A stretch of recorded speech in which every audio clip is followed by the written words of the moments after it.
Michael Todd is the Managing Director for Australia and New Zealand for Hallmark. Their purpose is to create a more emotionally connected world and is a business in transformation. Michael is a certified conscious leadership coach who loves to play and toddle. Be interested to hear more about that. Let's give a big, warm welcome to Michael.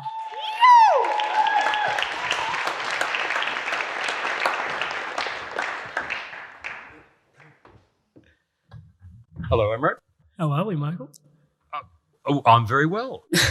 Very well. It's really awesome to have you here. So one of the cool things that we were dropping in about when we first met was, yes, Managing Director of Hallmark and this, that, and Conscious Leadership Coach. But really, I'm just Michael. I am just Michael. I'm just Michael. So I'm very grateful for my life. I realised at a young age. Why did I realise? I don't know. I've been on a journey from a young age where, I remember back in 1961, I'm 58, my parents weren't married. My father was one of the biggest television people in Australia. My mother was the second or third Moon McQueen. I was brought up by my father. We had no specific religion. I guess we were Christian, if anything, but I was sent to a Jewish school for 10 years, a Methodist Sunday school because they felt guilty on a Sunday. And so everything was always different. And I guess what I realised without realising is that there was something about love that was important. And there was something about us all that was more similar than dissimilar, even though I felt quite different in all of my environments. That's who I am, really. And I guess what I do love to do is just show up. I show up. I love that. And so tell us a little bit more about, just to ground into the context of, you do play a managing director role at Hallmark, which is one of the things that Michael does, but also conscious leadership coach. It's pretty amazing because I know there are some coaches in this space that would be intrigued in terms of identifying how does a coach embed into such a role in a corporate environment. What's going on there? Well, if I can give you the headline and then the backstory. So the headline is, leaders, in my experience, don't spend enough time working with people and working on the context of the business and supporting people in the organisation as a coach. They get caught too much in the doing. So I'm very much about working on the being and working as the coach. And I'm blessed with the opportunity I've got because we are in a business that's in transformation, and I've got a wonderful team of 400 people that really need support. I guess the backstory is, if I go back 3 years, I was living in China. And I don't know who's got a dog. Anyone got a dog here? Plenty of dogs, right? You know more about the owners than the dogs, right? And so my wife and I adopted a couple of street dogs. And then a couple of weeks later, we're sitting at a cafe, meet a wonderful middle-class Chinese woman, and we get invited to this book club. And now, before this book club, I had been exposed to this illustrative video that really wet my whistle in this corporate environment. And this video talked about conscious leadership. Fast forward 6 months, here I am in China, and this lady invites us to a book club. We start reading the book, and it's the same book as the video. And I've gone, wow, this thing around conscious leadership is really quite interesting. The video is about conscious leadership? The video was about conscious leadership. The book was about conscious leadership. I went back to the organisation that I first learned about this video, and they said, Michael, we don't do books. Send us the synopsis. So I went and met a wonderful group of people who run the Conscious Leadership Group in the US, and I got fascinated by this concept of conscious leadership. I then became back and forth to the US over 18 months and immersed myself. I became a certified coach. At the same time, my wife and I are still living in China. We had to move from China because she got terminal cancer. And I guess what I embraced was this wonderful gift that I've been given to learn what conscious leadership was about, learn how to be a coach, and learned about that, really we love to live a life of drama. Came back to Australia, was offered a wonderful opportunity in a business that needs coaching. And so I live a life where I'm a coach and, as much as anything, a managing director. I guess second, I'm a managing director running a large business. So tell us, what was in that video that first inspired you to have this dialogue with yourself around conscious leadership? Like, what precipitated in that? What was in the content of that video? Can you distill it for us, or what inspired you? Yeah. So there's a couple of fundamental things. There are 4 states of leadership. They're not stages, so they're not sequential. There are 4 states of leadership. The first state, where most of us play, whether we're in business or living our life, where life happens to me. And life happens to me, and I love it, right? Because when life happens to me, I can live in drama. When life happens to me, I've got a tight grip on things, and there's a toxic energy that just gives me the adrenaline to keep on going, right? And go get all the toilet paper. Yeah, exactly. So if you think about coronavirus at the moment, coronavirus is fantastic for the world because it's giving people this adrenaline to fucking create more stuff. So that's our normal state as human beings, because we live in a state of fear and anxiety. Life is happening to me. The second state of leadership, and again, they're not stages, is life happens by me, where I create possibilities, where I start to get into a state of flow and awareness and acceptance. You could then get to a state of life happens through me, where I surrender as life shows up. But I guess the premise that I work with, and the Conscious Leadership Group, who I'm very grateful to, the premise we work to is, how do you help people, how do you help organisations just play that balance between life happening to me and the adrenaline that comes from it, and I start to create possibilities. And we call it effectively being below the line or being above the line. Right. Describe the line to us. What's the line defining? I think I kind of get it myself. It's simply a black line. And if you ask somebody, competitive people, there's a level of competition, amongst us all, where might you sit, above the line or below the line? Keeping in mind that conscious leaders are above the line and unconscious leaders are below the line. Now, most of us would jump to, I'm above the line. I'm above the line. Sounds like you're below the line when you say that. Thank you. Thank you for that gift, Amrit. So there's the secret sauce. So when you start to get clear on what's above the line and below the line, and think about it, think about yourself right now in this situation, right? Whatever your situation is. So above the line is when you are completely open, you are completely curious, and you are committed to learning. You've got no preconception of the glasses I'm wearing, the shirt I'm wearing. It is as it is. Below the line, I'm closed, I'm defensive, and I'm committed to knowing what's going on. So there's just this subtlety, right? The trick with conscious leadership really is not about being above the line or below the line. The trick with conscious leadership, or just being conscious, is being aware of where you are at any point in time. Awareness. It's awareness. And your ability to shift from below to above is, once with your awareness, can I accept myself? Can I accept the scared one inside myself to just surrender to what is, and to be open and curious and committed to learning? You're right. I think acceptance, like awareness, I kind of get that in terms of, okay, just having an identification point in terms of, am I below or am I above? I'm kind of already in a dialogue and I have the opportunity to shift. But then what you're saying is, actually, if I can just accept that I'm below the line, I transcend to above the line. Am I understanding it correctly? You got it. And as you say it, I'm breathing, because I can feel the little tension inside myself. And that the question of acceptance is a tough one, because our level of awareness can be quite tuned in, but our ability to lean into that niggle and just accept the scared one inside myself, it's a tough gig. It is tough for us to do that. Yep. I accept that I don't think there's enough time, or I accept that there's not enough love in my life. I accept the one in me that is not loved enough. It's playing with that is where the rich learning is. That's what, for me, that's what playing in conscious leadership's all about. So all this could be, pardon me for going as deep as I potentially can in this moment, but all this was Don't go too deep. Yeah. It's the only place I know how to go. We're here for the meditate? No, I'm kidding. So question is, all this kind of came at a really deep time because you're obviously interfacing with conscious leadership, and then one of the big dialogues you're having with yourself is around acceptance.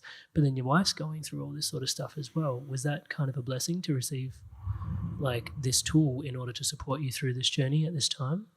Thank you for the beautiful question.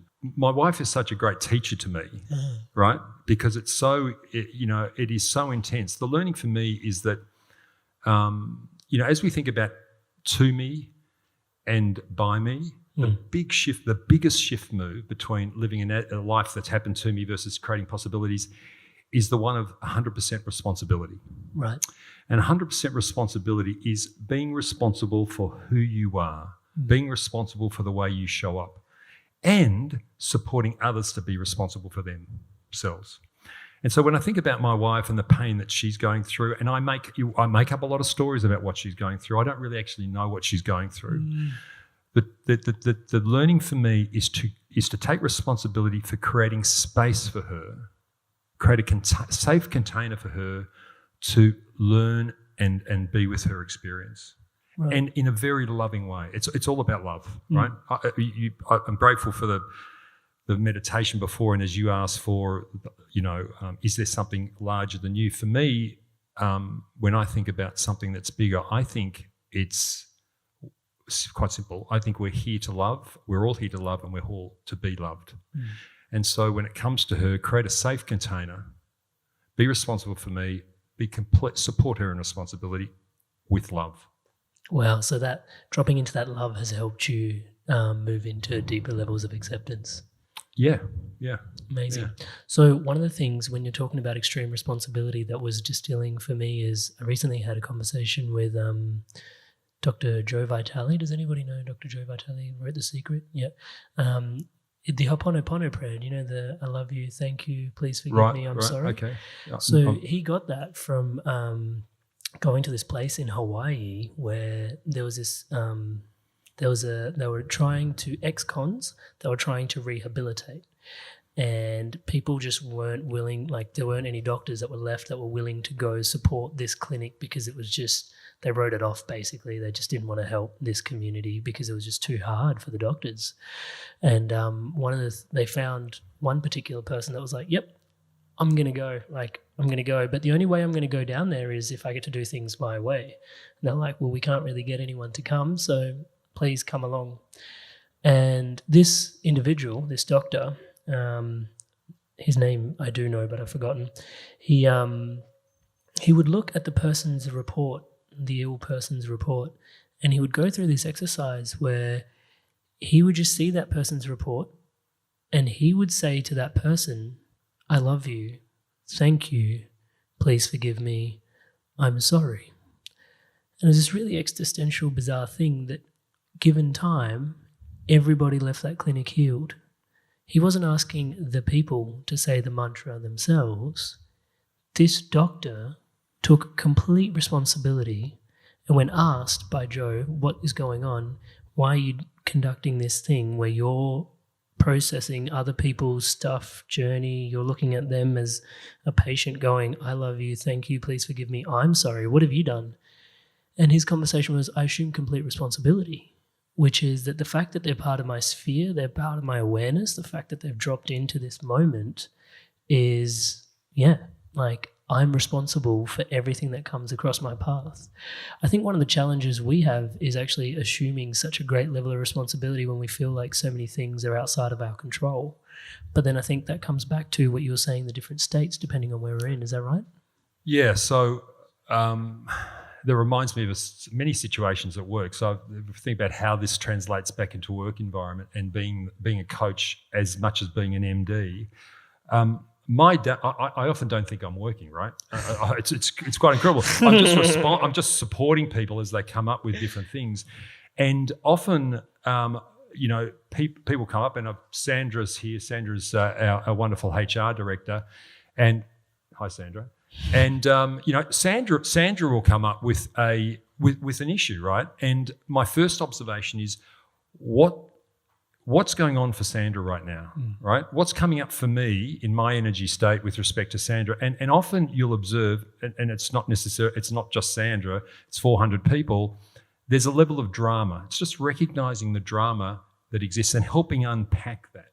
Now, as you unpack that, and there might be tears involved or there may be anger, is just helping the person express and let it out, but not solve it. Because responsibility can often be mistaken by, I'm going to solve the situation. I'm the MD. My job is to fix. Yeah. And that's responsibility, but that's being a hero. That's not 100%. That's not what we call radical responsibility. Right. That's me being responsible for fixing something, as opposed to me being radically responsible for supporting you and supporting our environment to take. Wow, what happens if it challenges? It's a big jump. It's a big jump because if you bring it back to my wife or you bring it back to, Sandra's situation at the time, I have to let them unpack their fear. I have to let them unpack sadness, anger, creative energy, joy, right? It's really allowing the emotions and the feelings to come out. And what if you're tested by some of the fears that they have as well? Well, you and I have had this conversation. The great lesson for me in life, when I think about we're here to love and to be loved, I learned at a very young age that we're more similar than dissimilar. So we're mirrors. So the first thing I check in with, it's my story. So Sandra comes up with some drama. It's my story that she's got drama. All I can relate to is an unarguable truth. How am I reacting to it? And it's a really nice experience to tap into your body experience, your emotions. So what's going on with my body? Am I feeling aliveness? Am I feeling contraction? What emotions am I feeling? That allows me to sit with her and try to help her unpack what's going on for her and then to support the situation. I love that. So let's bring something home, which is, what does a being above the line look like? Is there an image that we can sort of aspire to? Well, what does it look like? I know what it feels like. So here's the gig, right? Most businesses out there today live very successfully below the line because there's a high level of adrenaline. So I could say to you, there's a lot of business, not every business, most of the businesses, the high-level businesses are very successful being below the line.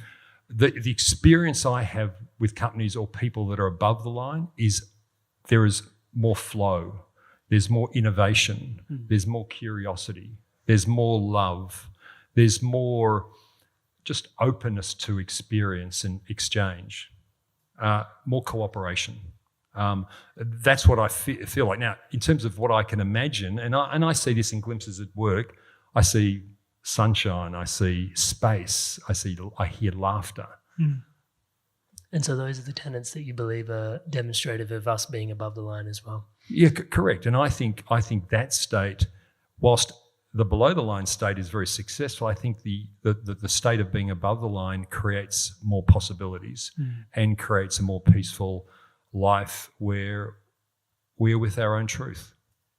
I love that. And so on your journey with where you're at the moment in terms of, we're having a conversation about conscious leadership now. So more and more people are opening up to this conversation. Conversations like these are spreading further and further around the world. There are so many conscious leaders in this space here. What do you see as potentially being like the future of leadership in terms of what's coming up in the space of conscious leadership versus what you said? You see so many organizations out there not in that conscious leadership space. Well, I've got to be very careful not to be below the line because I'm sitting here going, fuck, they should do it the right way, And how's your body feeling when you say that? But look, coming back to the question of toddling, right? I guess in some respects, toddling for me is playing, being the child inside. In that respect, I'm very lucky that my name is TODD, right? And the first thing I would say is, and I asked the conscious leadership group as I was moving from coach and moving into this job as MD, I said, I'm going to need all the support in the world. They said, just turn up. And I think the first thing to do is to turn up and play. Right. And invite other organisations and invite other conversations you have with other leaders or people at work. And the thing will spread. It'll spread, right? And if it doesn't spread, it doesn't spread. I can't control that. But I think my mission now in life is to support the unfolding, to support the nurturing of a more loving environments. I love that. And that reminds me of something you said, which was you see yourself as a distinct role as a leader to first to see and then also to be seen. Is that correct? Yeah, so my purpose in life is be seen and to see. Can you explain that to us a little bit deeper? So be seen is, hey, this is who I am. And the check-in for me all the time is, am I showing up? Is there anything more to show? Is there anything that I'm holding back? So be seen. And in being seen, I provide a light for others or a container for others to see themselves and to be seen. Takes a lot of vulnerability in there. Yeah, I guess vulnerability is the word. That's what everyone. Yeah, it's just. I guess it's just. It's I don't know. It's just being. If I'm angry, I'm angry. If I'm sad, I'm sad. It's.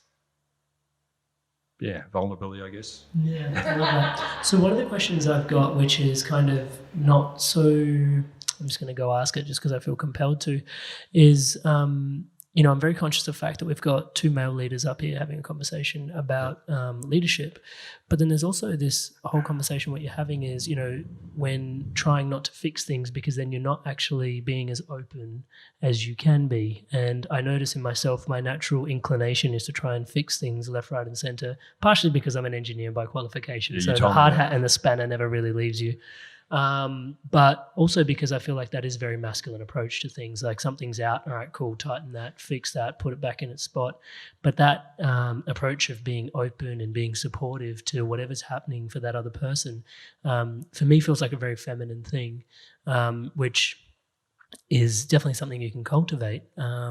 But what do you see as being, do you believe in, obviously that's a loaded question. Do you believe in women leadership? Because obviously all the thongs have come our way. Yeah. But is there an awakening for, there is a shift, right? There are more and more women coming into places of power now as well. And do you think that's because of the trend that is shifting for where we're at with leadership? The old way isn't necessarily working to fix it, and more conscious leadership is about holding space for people to process what they need to reveal, be aware, jump up above the line?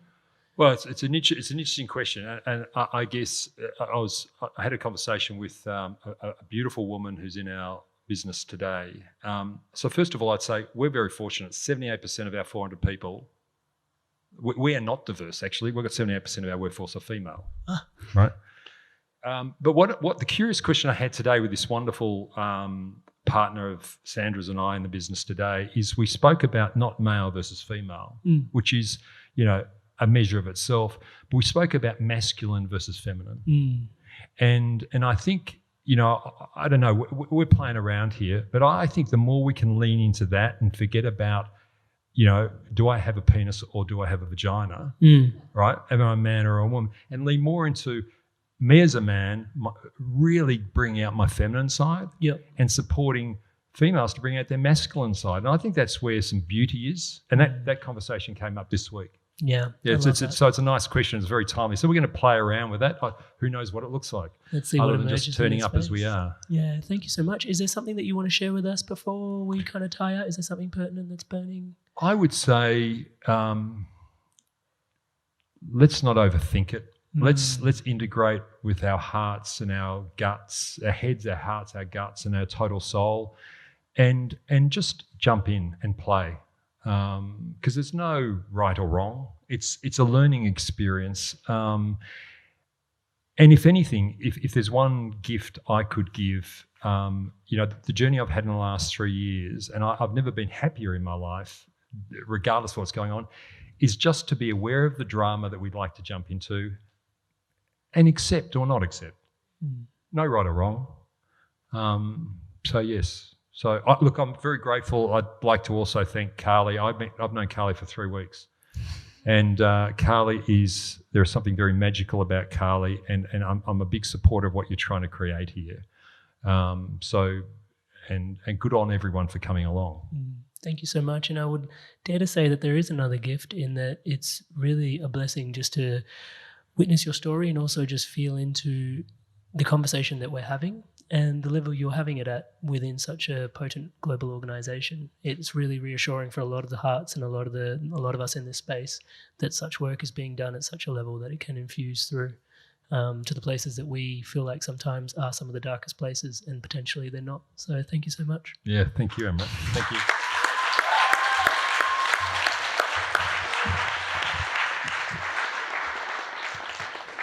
So there's a little roving mic. So instead of me asking all the questions, does anybody have a question of Michael? Yep. And if you can possibly introduce yourself, or just your name, doesn't have to. Yep. Hi, I'm Phoebe. Hey, Phoebe. My question is, you talked about there was 4 stages of conscious leadership, and you talked about 3. What was the 4th one? Well, 4 states, and again, they're not sequential. They're not stages. They're states. Sorry, states. No. I think you said states. I don't want to mess it up, right? So life is happening to me. I'm at the effect. I take responsibility. I'm creating. Life is happening by me. Life happens through me. I surrender to what's coming up, and then as me, where life is me. Very like altruistic, and I haven't even digested that with respect to the context of a work environment, corporate environment. I can lean into it with respect to my own person. But yeah, so to me, by me, through me, as me. Thank you. Thanks for sharing that. So we've got a question at the back. You spoke about bringing your own feminine out more, and I'm curious as to what's your edge? Where are you at right now? What's pushing you out of your comfort zone? And within that, what's your greatest challenge in doing that within being an MD? Thank you. Your name's? My name is Michael. Michael Cubed. Sorry, I can't help myself sometimes. So if I can give you an example. I've been in the job for a year and a half. It's 15 months, but week 3, I've joined the company, and we've got our leadership team. There's about 8 of us sitting around a table. Everyone liked to get more connected with each other. I said, yeah. So I said, okay. And so I said, I'll start. I said, if you knew me well, you would know that 2 mornings this week I've woken up at 2 o'clock and I haven't been able to sleep. And I look at our product director, and she's sitting beside me, and, oh, okay, it's my turn. If you knew me well, you would know I like a good coffee on the way to work. Mm-hmm. Okay, got to know her a little bit more. Goes around the table and jitter. It's me again. If you knew me really, really well, you would know that the 2 mornings this week I haven't been able to sleep, it's because I'm stressed. If you knew me well, you'd know that I like a good coffee on the way to work, so I, am fired up. Okay? If you knew me really, really, really well, you'd know the 2 mornings this week I haven't been able to sleep, I'm stressed, is because I'm scared. I don't have the answers here, and I don't have the answers for all of you. And they go, he's here for 3 weeks and he's the managing director, right? So I guess, Michael, the edge for me is in being seen and living to my purpose is just being seen and show. I classify, and I've been taught in sort of my practice, again, thanks to the Conscious Leadership Group, there are 5 core emotions. My edge is to lean into those and recognise them. Anger, sadness, fear, creative energy, and joy. And I'd say the big learning for me has been leaning into sadness, particularly in anger. I've been very good at masking anger. Yet anger is a beautiful emotion to lean into, as they all are. So it's a beautiful question. It's leaning into my emotions. Well, thank you so much for sharing that. Thanks for asking that question, Michael. Appreciate it. Hello, my name's Dave, so thank you very much for your talk thus far. I just wanted to know, when you talk about leaning in, I've got other questions actually, but I'll ask you later. But like when you talk about leaning into your anger, what do you mean by that? Well, for me, I'm learning what anger is, right? I'm learning what anger is. I didn't know much about anger, and I, about a year and a half ago, I had a realization. I woke up in the middle of the night. I was with my container. I was over in the US coaching and being coached, and had this realization in the middle of the night. I had a lot of anger towards my father, who died 25 years ago. And this is a big learning for me, because all I knew is I loved him and I loved him and I loved him. But I just felt this like thing come up in my body, in my gut, my chest, and then there were tears. You know, I woke up the next morning and I felt at peace. I get picked up by a good friend of mine and we go off to breakfast in preparation for one of our coaching days. And I told her the story and she said, "Have you released it all?" And I said, "Yeah, no, I'm good. I'm good." And I noticed something in myself that I skipped over. And at breakfast, she said, "Would you be comfortable we create a container for you today? And there's 20 like-minded souls like we have today are in a circle. Would you be prepared to step in and really let go and recognize your anger?" I said, "Yeah, sure." Okay, scared to do so. I get into the container and I say, "Okay, let it rip." And I looked around and I saw a big cushion on the ground. And in front of the 20 people, I just embodied this sensation I'd had the night before. I didn't know what it was. I couldn't quite articulate it, just noticed it. And I banged and I banged and I banged and I cried, and it was probably 8 minutes. My hands are bleeding. And sadistically, some of the coaches said, "Now do it again, looking at everyone."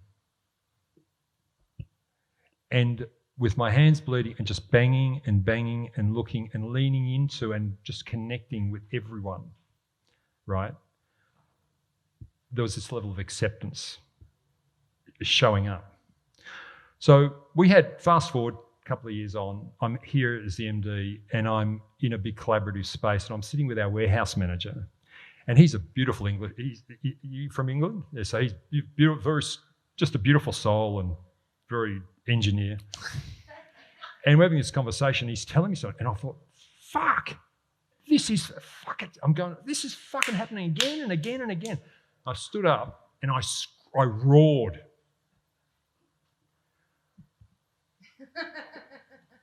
And a couple of people over in this collaboration space said, "It's okay, he's just being angry," right? And I guess, I think the thing is just to, I don't know, a long-winded answer, but I think just noticing and being open to noticing, and to, rather than push something like anger away, or even sexual creative energy or joy, right? We push it away because we're taught to do it a certain way. Just noticing it, don't explain it, let it unfold, and embrace it. Because if you push an emotion away, the surest thing it's going to do is bite you on the ass and come back, and come back, and come back, and come back. So for me, it's a release. Notice it, doesn't have to be perfect, lean into it, recognize it, accept it, move on. Let's give Michael a big round of applause.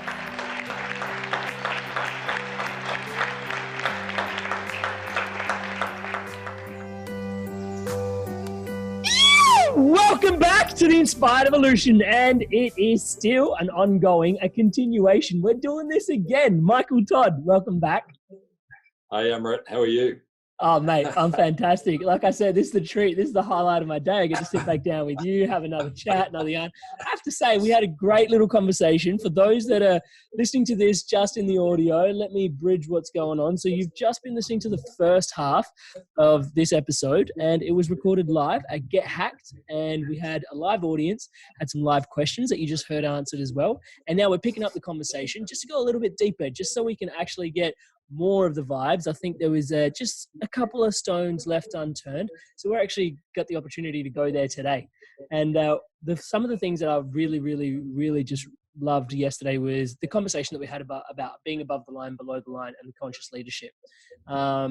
obviously to those that are listening in the audio, you're probably going, why is Amrit recapping things? I'm just doing it for the benefit of me and Michael, really. So bear with us as we catch up to you.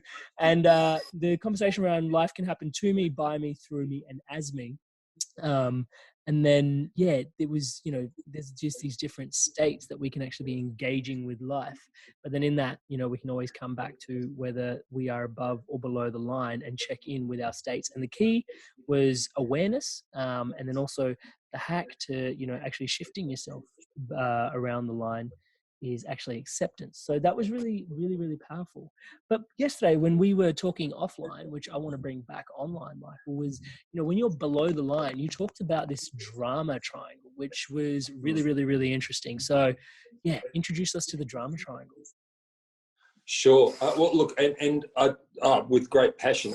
Again, remiss of me not to pay gratitude to my coaches in the Conscious Leadership Group who have helped me along this journey. So, and again, I continue to toddle. I'm by no means the expert, but I must say this really resonates with me. It's an embodied experience for me. This concept of conscious leadership and the model of above the line and below the line. So if we think about a single black line, and when we're above the line, we're open and we're curious and we're committed to learning. Really creating great energy around purpose.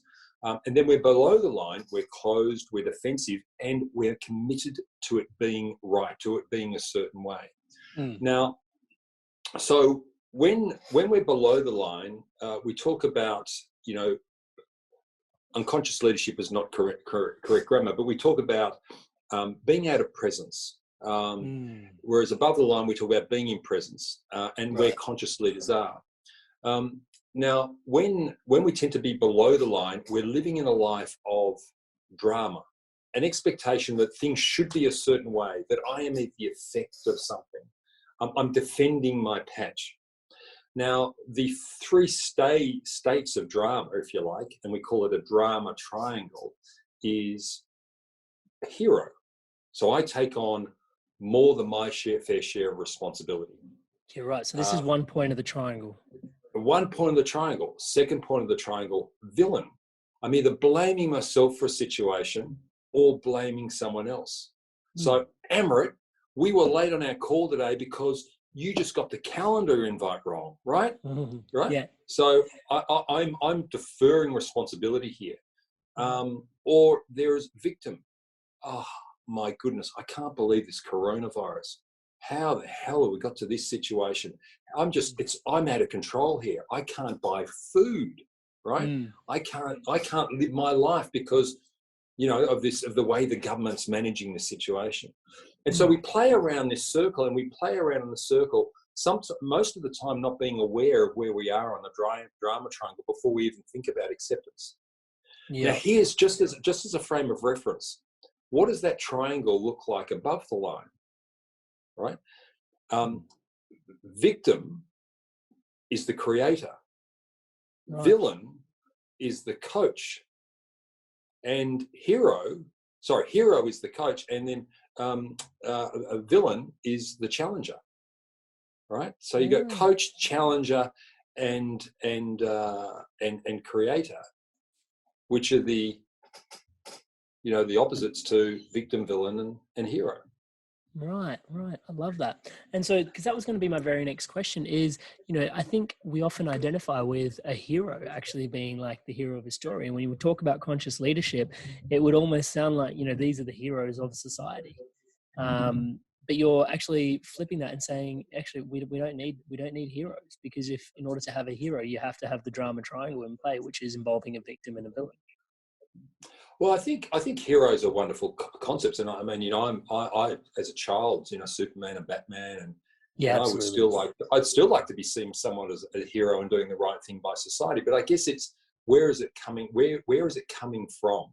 And often, if I'm heroing a situation, so for example, my wife has breast cancer, has secondary breast cancer, which is lung cancer, and she'll often be. She won't be having a good day. So the hero in me wants to try to make her feel something else other than just allowing her to have her experience. As I jump into trying to solve her situation, I'm heroing her. And it's important to ask yourself the question, where is that coming from? And if I peeled it back, is it coming from a place of saving the day per se, or am I masking something that's going on for me? Right? And that's, I mean, again, conscious leadership, if we really bring it back, the key question in any of these things is, how is it true for me? How is it true for me? How is this situation true for me? And that's taking, in conscious leadership, if you want to really, the first step from moving to a to me state to a by me state, which is below the line to above the line, is this concept of radical responsibility, which I spoke about earlier yesterday. Yeah, we did go there. So how is it true for me? I think we were touching on this lightly, but it alludes to me personally that, it's asking you to call back into your intuition. I know you talked a little bit about your body, but I did want to ask more about that, in terms of, you can, for me, it's something I can viscerally feel. And I'm hoping that some of the listeners tuning in can feel like, when they're feeling a bit constricted or feeling a bit more open, but perhaps that's not a frame of reference for everyone. So I was asking, the question is, how is this true for me? Like, what happens if I associate myself with, let's ask a question, like a really simple one, right? So let's say if I want a donut and I'm overweight, yeah? And it's like, I really kind of know that I don't need a donut, but my truth is I want one. So how do I not, when asking myself, how is this true for me, go, well, I want it, I'm going to go get it. Do you know what I mean? Like, how do I actually discern that layer that's a little bit deeper? Yeah, well, the question of wanting. The question of wanting is a wonderful question, and I guess, where does the wanting come from? Does the wanting come from, wanting to identify with something? Is it wanting because you're looking for it to replace something that might be missing? I mean, I think the question around the donut is, I mean, who doesn't want a donut? A good donut's a good donut, right? But what is it serving? Right. What is my want serving me? How is the want serving me? So if I could take it from a donut to maybe a broken relationship, I want this relationship back. I want the relationship back. What is it I'm wanting? Is it, and if I'm going on my own experience here, a lot. If I think back to broken relationships, my wanting is, I just want to be loved, or I want a gap that's filled where, I don't, I want to feel approval, right? I want to feel security. So the question for me on wanting the donut is, where does the wanting come from? There's nothing wrong with wanting the donut, but where does it come from? What am I looking to serve? And what am I looking to serve? So what's really present for me in this moment is that you've got a really deep relationship with questions, which is just something that's really present. It's because it comes back to, what, like, is it really serving me? What is it serving inside me? What is, and how is this true for me? Am I above the line or am I below the line? So was it always the case that you were intrigued by questions and that function always serves really well for someone that is a coach? Or was it something that in the process of becoming a coach, you developed from point zero, or is it something you've honed? Look, I remember a couple of observations that Diana Chapman or Jim Detmer, who are the founders of the Conscious Leadership Group, made as observations of me, over the last couple of years, and they referred to the seeker. So, that resonates with me because I like to question, I like to watch, I like to to search. Look, I think there is the seeker in me, and my personality type, and this is a watch out for me, is very much in the head. And if we think about our head and our heart and our gut, the learning for me is more about how do I access my heart and my gut, because I'm a head type. I am a head type. So I'm grateful for your question. Have I always been like that? I would say yes, because it's part of my personality type. I would like to think it's something that's growing in maturity as it learns to take on open heart questions, or questions that really come from the gut rather than questions that might be manipulative. So when they're from the head, sometimes I can be a bit manipulative. I can be a master at manipulating. But, you know, if I access other parts of my, let's not call it body, let's call it heart and gut. I think my questions really come from the right place and a place of complete curiosity. I love that. And it seems to me that you're always in this state of continuously cultivating what it is that you want to be more of. Is that your observation of me? Yeah. Yeah. Well, as you say that, I just felt this, like my body expand a little bit. And it's like, you know, that feeling of free falling, you're dropping into something. And I think this concept of expansion and growing, it's just there's something, it feels delicious. I feel right now, if we're coming back to a body sensation, I feel like I've got a tingling across my back because it's an unknown. The unknown for me has created great fascination, you know. And I think about maybe some of the people who might be listening here. I guess my learning is, let's loosen the grip a little bit on trying to work it out. You know, let's just loosen the grip on the way it should be, or the expectations that I'm trying to live up to, because that is all below the line, right? That's us being at the effect of something, and the more you can just expand and breathe and open your heart to the possibilities. You know, listening to Carly and Carly's journey, it's a beautiful journey, because she's really learning to jump into and lean into what turns up, what shows up in my world today or in this moment. Yeah, living in greater and greater and greater levels of surrender where possible.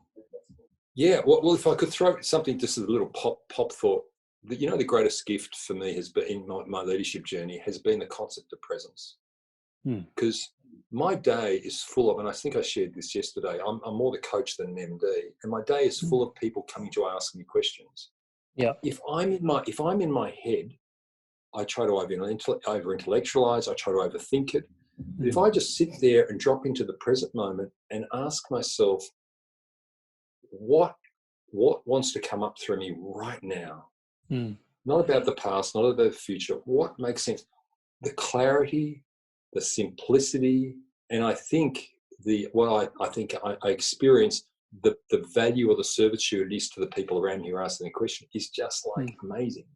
Yeah, it's borderline genius when that happens, isn't it? Yeah, it is. And it's amazing because it's just in the moment. It's just dropping into the moment and opening yourself up to that opportunity of more expansion and flow. Yeah, which, you know, when we're having this conversation, it's almost like painstakingly obvious, but we have to point it out. It's in the present moment that you have the most resources when your mind's not out somewhere else, right? Oh, exactly. It's all there. It's, you know, I you know, at the event yesterday, the Get High, there was I spoke to a beautiful guy, Damien, and he was an electrician, and he was working on lifts, you know, and it was really, he said it's really challenging because I'm working in a culture that is very, you know, this is the way we do it, these are the rules. And he was looking to expand and do something different and create a community. And I had this urge to just put my hand on his heart. I said, Damien, the culture and perhaps what you're looking for, how is it true that it's with you right now? You know, and when we give ourselves, and as I say that, I just think about my hand on my own heart. I think about, you know, for example, despite the issues with coronavirus and all the, where am I going to get my food from? And is my wife going to get sick? Am I going to get sick? It's like, wow, well, right now, why worry about that? Because what I've got now is just perfect the way it is. It's a blessing, yeah. Having a conversation with you. Yeah, well, you have to put up with, you got to take the good with the bad, don't you? There's bloody trade-offs. We live in a world of duality after all. That's right, yes. We're separate. Here we are laughing like, oh, hang on, we are different. Bullshit. Yeah. Yeah, I love that. And so I've got some questions in regards to, I do really appreciate what you shared in terms of the coach, challenger, and creator triangle. And actually, I can see that when I'm above the line, I can actually see those all playing out in my life when I'm in a really empowered state. Like I'm coaching myself, even against my challenges. Like I'm learned that, hey, this is just aligning me to where I need to go. So I've got a really healthy relationship with what would below the line be perceived as the villain, and also the creator. You know, it's like when I'm actually, you know, in a space of like, okay, there's some challenges in this space. I can actually create something and I'm empowered to create something to fill that void. There's the birth of the Inspired Evolution, classic example. You know, I was in a space where I was challenged by living the grind. And then I was like, you know what, I'm going to live life on my own terms. I'm going to create the reality that I want. And that to me looks like my inspired evolution. And that gave birth to the inspired evolution. But I had to coach myself through that space as my own hero. So we can definitely facilitate our own journey through that triangle above the line. Yeah. Oh no, absolutely. But this comes back to where we started this second part of the conversation. Awareness is an amazing thing, and that's, I think, one of the beautiful things that we lean into when we consider consciousness, because it's about in the moment. It's about awareness, right? So awareness, acceptance, and and then having an appetite to shift is where it's at. And I think that So what the Conscious Leadership Group have been very powerful in building as a construct is, I asked myself, there are 4 fundamental questions. Where am I? Where am I? Am I above the line or below the line? Can I accept myself? Right? And if I can accept myself, am I willing to shift? And then the really beautiful question is, how am I going to shift? So, right, how am I going to shift? So, below the line, when we think about 100% responsibility, below the line behavior on 100% responsibility is reaching out and solving someone else's problem. Right. Being the hero. The flip side to that, above the line, is rather than be the hero, I'm going to be the coach. I'm going to coach and support Amrit through this. I'm going to support Amrit. But it could be curiosity, right? Curiosity is another important element. I could go to a meeting, and if I'm below the line, I know who I'm talking to. I know what the subject is. I've got a limited amount of time.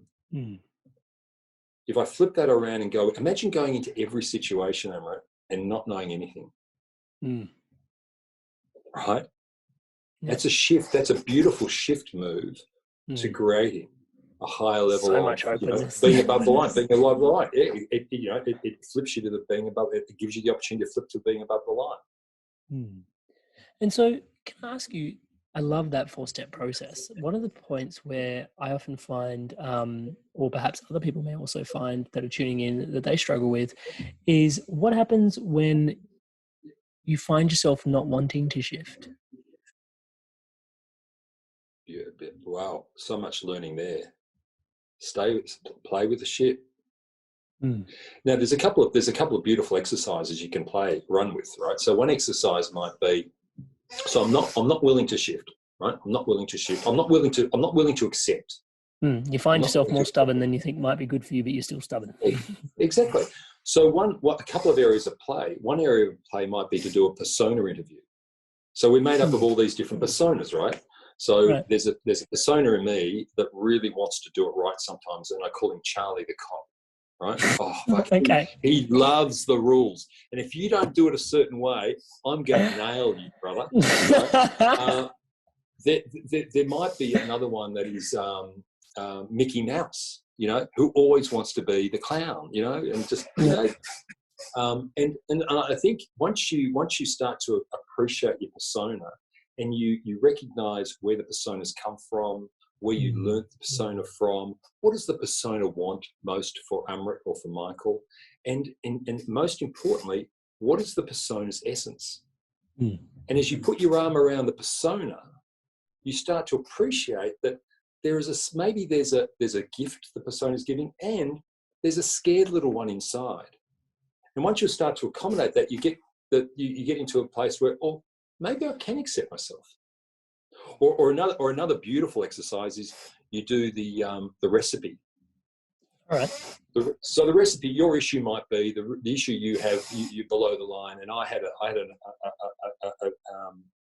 an issue that I had below the line was I was convinced that I wanted Felicity, my wife, to die happy. So I was convinced she was going to die sad.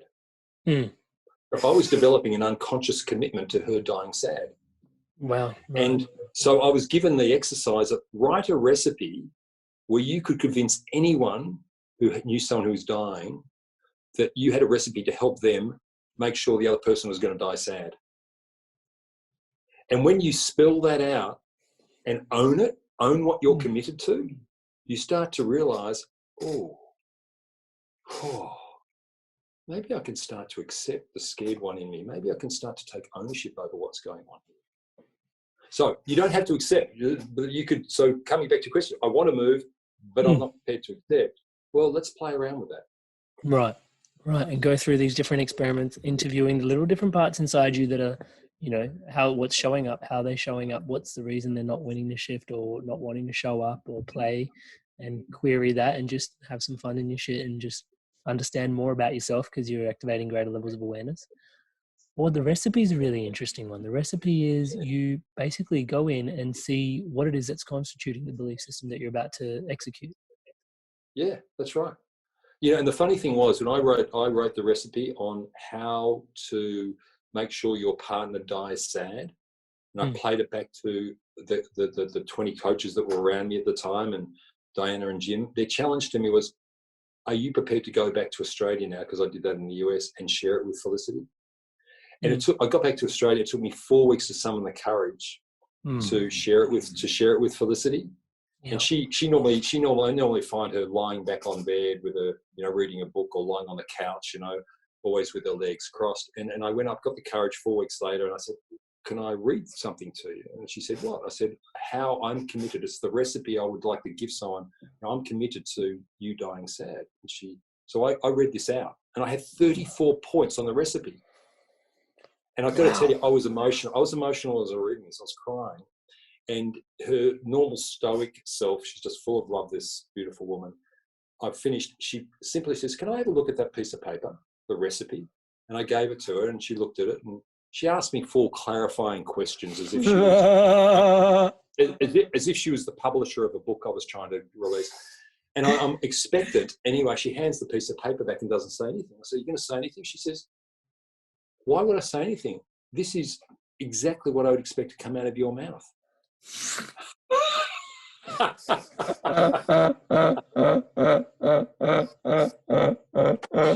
I own it, man. It's all my shit. Yeah, it's my makeup that I'm making up a story, and this is what we do in drama. We make up stories. We deal with stories rather than facts. Yeah, and I think the deep part about that is that we're actually always engaged in this game of story writing because humans are meaning-making machines, right? We're just drawing meaning from one thing to the next to the next. And I think the hard part about that is we're often interlaced with our own judgment so deeply of what's going on out there, what's going on in here. If we can just learn to soften our judgments a little bit, I think that's what it comes back to, right? What you're articulating is that conversation with acceptance. But obviously a judgment on someone else is a judgment on ourselves fundamentally, or one of the personas that's in there, because otherwise there's an unreconciled bit in there. So if we can learn to accept ourselves, we can learn to better accept others, and then soften that whole game of judgment and drop into greater levels of awareness as well. Oh, I love the word soften. I mean, just let's do it gently, just gently. I've got my mantra, my personal mantra is loose and gentle, loose and natural, and it just allows me to just sink into my body and let it flow a little bit, rather than it needing to be a certain way. Loose and natural, soft and gentle. Sounds like an antidote to the ages, actually. Yeah, because it's definitely a bit hard and crusty sometimes out there when you're interfacing with so much that's going on. So, yeah, lucid natural sounds like, sweet medicine. Sweet medicine. So, I want to ask you a question, which is just a bit, I guess, mundane, but it's got to be asked: are there people that you aspire to in the conscious leadership space? Is there someone that you see as a conscious leader out there doing it that is like, hey, this person is a good role model, or this person is inspiring in the work that they're doing in the world?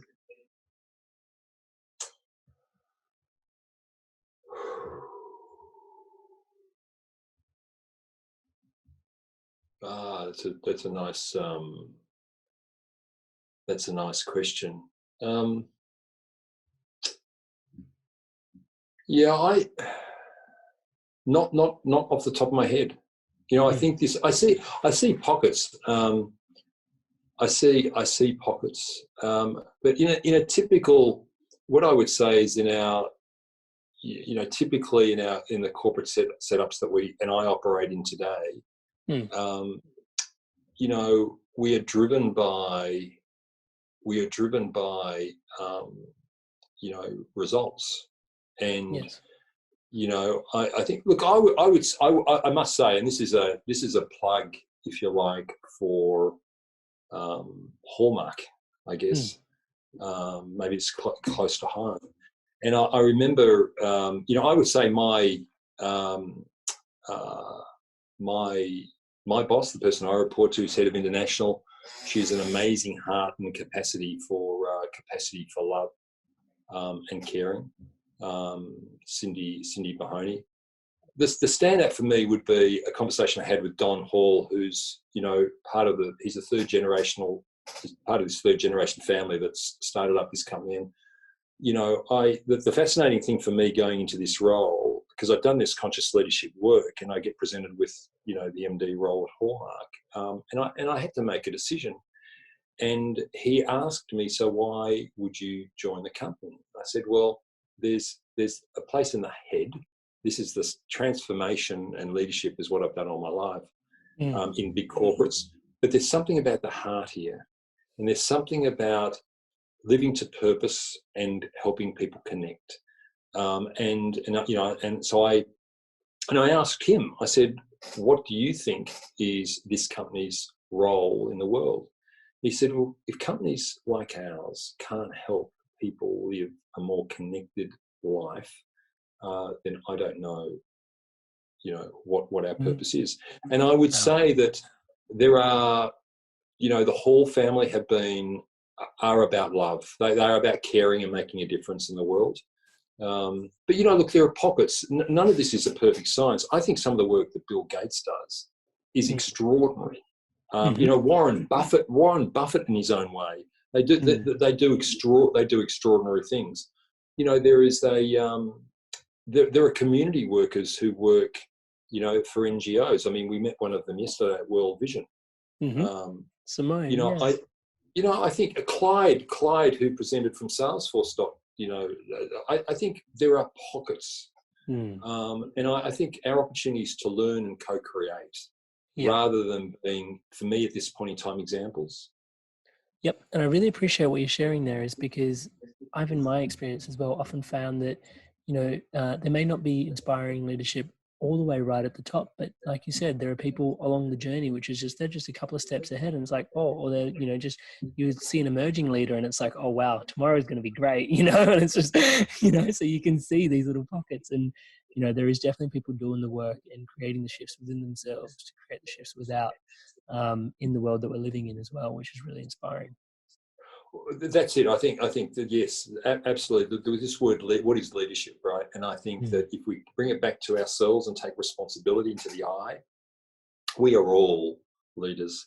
There are very few human beings that I've met that aren't faced with something where they're taking, have the question of leadership. And leadership starts with taking responsibility with yourself.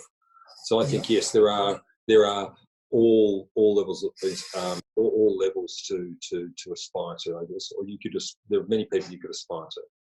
Yeah, I love that. One of the things I just wanted to share with you was when I graduated university, there was this whole process of they basically awarded as an engineer, I believe. Yeah, as an engineer, as a very left-brained person. Talk about head, very compartmentalized in a particular part of this head. Compartmentalized into this part of the head. When I graduated, they asked me this question. It was like, okay, so they were handing out these awards for different levels of achievement, and touch wood, managed to do quite well at university as a humble little man myself. But what came out of that was one of the questions they asked me just before they handed me one of these awards was, what is leadership to you?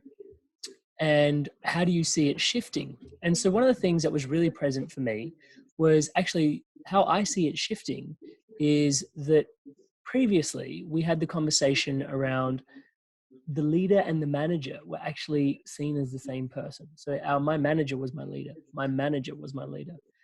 But one of the challenges that I foresaw with that was, and this is what I gave in my response, which I think was instrumental to landing me the award that I received at the time, and I just wanted to share this with you, and just to get your insights on it, was as managers, we generally, even in the word manage, we're trying to contain, we're trying to coordinate, we're trying to articulate something and trying to box it into a certain degree. Like, I can only manage so much of my time.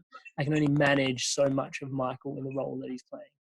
Whereas for me, conscious modern day leadership is less about managing, and it's more about, okay, there is so much more to you than just Michael at Hallmark. Like you've said, we started the conversation yesterday as Michael was so much more than just, MD at Hallmark, so much more than coach. It's Michael, it's like, welcome, who is Michael, but there's so many aspects to the people, and we forget that they actually have these wings. We've just tried to clip them to keep them in the box. But if we don't clip them, we kind of just accept who they are. And our job is actually to just nurture them to the best of their ability so that they're inspired to be the best version of themselves, which is daunting because then they might fly away, right? But the trust is that actually if they fly away, they were always meant to fly away, and that the next, what's left in the nest is what you were meant to work with. And so, it takes a lot of trust, takes a lot of, living life through me again and again. But yeah, that was kind of that was the response I gave to them. And I think, I'd just love to get your insights in terms of the difference between, distilling the understanding between management and leadership. Yeah. Well, I think, managing is like, it sounds like it sounds like an administrative role, right? I'm here to tick some boxes and make sure things are right. What resonates for me is leadership. The role of my role, or the role of leadership, is to create the space for you as an individual, me in this case as the leader, to serve others, and the space for others to serve themselves and the leader. So it's like one big melting pot so my role is really to, I guess, create a space where we diffuse the drama, we focus on the facts, we get rid of the stories, we think about, I support and nurture the possibilities. Yeah, I make some calls sometimes on this is what we will go after, what we won't. But ultimately, the success of where we go or how we go about it is my ability to create the space where we can all play in and support it. Yeah, I get it. I got to make the decision sometimes. I think the finer point on it would be, a leader's role is to support the context rather than the content. How are we doing it rather than what are we doing? Right. And to nurture that in others. And I'm with you. If I think about some of the best blessings, the biggest gifts I've had in my career, it hasn't been delivering the result. It's been seeing a shining star just get bigger and bigger and bigger, and seeing that person grow and and be something that they are born to be. Yeah. Thank you so much for sharing that. It really means a lot. Pleasure. No, we're on the same path. I love that. I agree with everything you said. Thank you. Get out of my book, Michael. My book. I'm below the line. Right. So you're villainizing right now, and to challenge you, Amrit, how is it true that it already is your book? That it's your book, man? How is it true? You're bringing it. No one could replace your special sauce. I actually do fundamentally believe that. Thank you so much for sharing that. I think that's one of the big things about, one of the big things that I've taken away from our conversation as well, which is, we are all unique in our signatures of who we are, and no one can really, fill in the shoes of someone else. And if we can just allow that to just drop and just accept ourselves for who we are, our innate self is already, a natural born leader. If you can just give yourself permission to go there as well, that's a big part of it. Yeah, just putting your arm around yourself and putting your hand on your heart and saying it's okay. It's okay. Did I share with you my little boy meditation? No, tell me about it. Oh, it was amazing. I was with a coach, and they invited me to meditate and drop into when I was a little boy. And I picture myself. So I dropped in, the whole body experience. I really embodied this experience of this sensation of being a 3-year-old boy. And there I was, and I was a fat little thing with not knees and little like Chinese-like eyes, and I'd run around the backyard with a hose. And I picture myself occasionally just grabbing my mum's leg. And then the coach invited me to imagine Big Michael coming out the back door of the garden. And she said, what unfolds? And I pictured,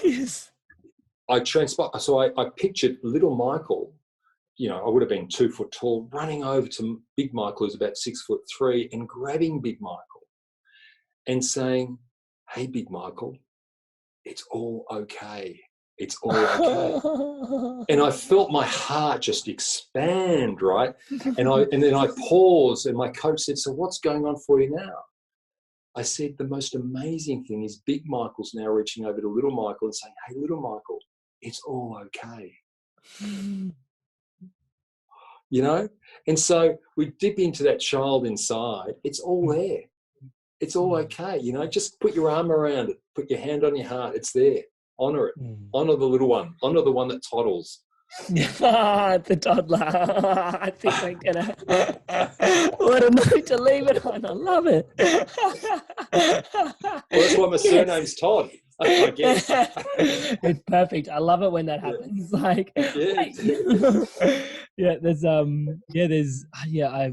got a deep fascination with names and how that happens. One of the people we've podcast and interviewed is Marissa Peer. She's a hypnotherapist to the Stars and the Royals, and her last name's Peer, and so she's a hypnotherapy. She's like peering and adjusting, right? And then there's one of these people, Lifebook, amazing program that I did that helped me shift my life, and their last name's Butcher, and they dissect your life into 12 different categories, and then you look at your life across the 12 different categories, and I'm like, oh yeah, the Butcher kind of carves things up into 12 different pieces as well, and it's like, so I was like, okay, this is interesting.